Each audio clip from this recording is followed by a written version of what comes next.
আমরা নারীরা কাউকে ভয় পাই না। আমরা নারীরা শুধুমাত্র আল্লাহকে ভয় পাই।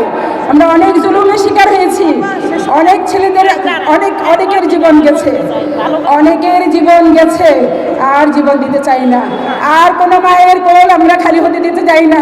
যেখানে আমাদের নারীদের উপর বাধা আসবে, আমরা পরিকল্পনা করেছি 50 জন, 100 জন, 200 জন আমরা একসাথে বের হয়ে আল্লাহর দিকে কাজ করব। হাজার হাজার লাখে লাখে নারীরা আমরা কাজ করব। সম্মানিত সুধী, আপনাদেরকে আবারও কৃতজ্ঞতা জানাই।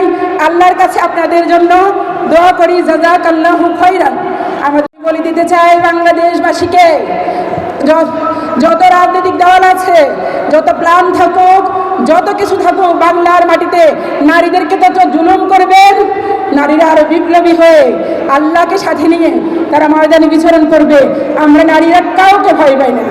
আমরা নারীরা শুধুমাত্র আল্লাহকে ভয় পাই। আমরা অনেক জুলুমের শিকার হয়েছি, অনেক ছেলেদের অনেকের জীবন গেছে, অনেকের জীবন গেছে, আর জীবন দিতে চাই না। আর কোনো মায়ের কোল আমরা খালি হতে দিতে চাই না। যেখানে আমার